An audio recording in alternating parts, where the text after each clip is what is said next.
Minister, over the weekend we saw Israel and the United States take military action against the Islamic Republic of Iran following a breakdown in negotiations over Iran's nuclear program. We know that Iran's nuclear program has long been recognised as a threat to global peace and security.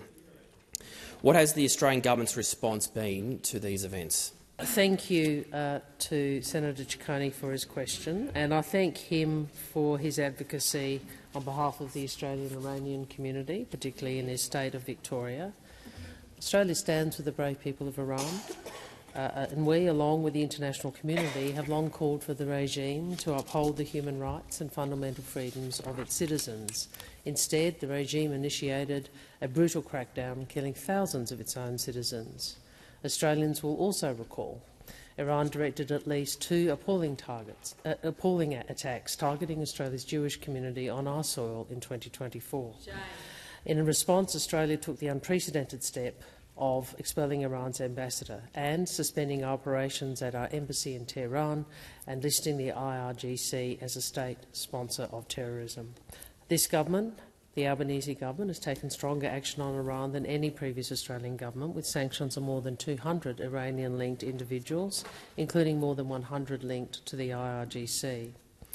Australia and the international community have been clear. The Iranian regime cannot ever be allowed to develop a nuclear weapon. So Australia supports the actions taken by the US and Israel to prevent Iran from obtaining a nuclear weapon and to prevent Iran from continuing to threaten international peace and security. However, now we do not want to see further escalation, and we join the United States, Bahrain, Jordan, Kuwait, Qatar and Saudi Arabia in condemning Iran's indiscriminate and reckless missile and drone attacks. Like others, we call on Iran to cease these attacks.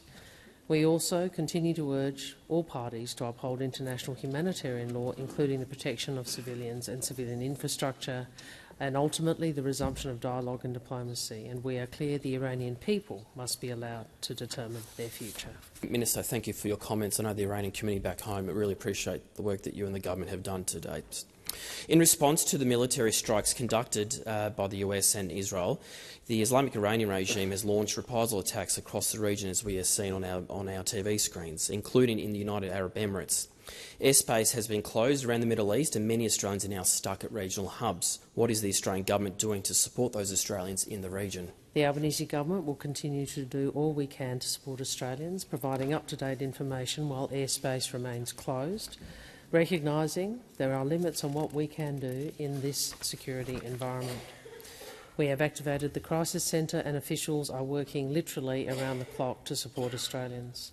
And today I ask the Department of Foreign Affairs and Trade to ensure that our registration process is opened to people in the United Arab Emirates and Qatar impacted by travel disruptions. Yesterday we opened the registration portal for Australians in Iran or Israel. And Australians requiring urgent consular assistance can contact the Consular Emergency Centre.